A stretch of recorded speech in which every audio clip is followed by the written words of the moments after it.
Alam nyo ba, sa lahat ng root crops na natikman ko, itong kamangeg ang pinakamasarap na gawing ginataan. Ganito ang itsura ng kamangeg.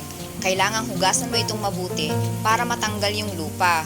Ang root crops na ito ay kinukuha sa bundok at kapag ito ay binungkal ay napakalalim niya. At kapag ito ay binenta na, mahal na kasi nga napakahirap nga naman talaga kumuha nito. Pagkatapos ko ng mahugasan ng mabuti ay hinati ko muna at saka binalatan. Nagsuot nga pala ako dito ng gloves kasi gaya ng gabi makati ito. Ang ginagawa ng iba ay binabalatan muna bago ito hugasan para hindi masyadong makati. So pagkatapos ko itong mabalatan ay hinugasan ko uli. Sa totoo lang, kahit nagsuot ako dyan ng gloves ay nangati pa rin yung kamay ko, tinitiis ko lang. At ito na ang ating mga kailanganin sa ating ginataan. Bilo-bilo, saging na saba, sago at naglagay din ako dito ng mais.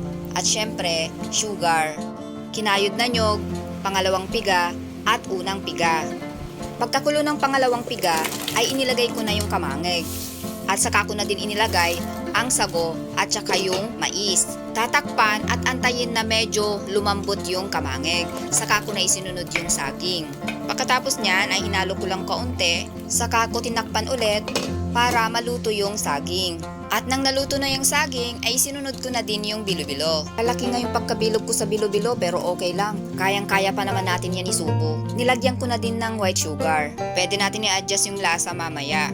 After kong mahalo at na-dissolve na yung sugar, inilagay ko na din yung unang piga. Yan ang magpapalapot at mas lalong magpapasarap sa ating ginataan. Tinakpan ko uli at hinayaang kumulo ng ilang minuto. Ngayon ay luto na ang ating ginataang kamangeg. Kung nagustuhan mo ang video ito, please do like, share, comment, and subscribe. Thank you so much for watching!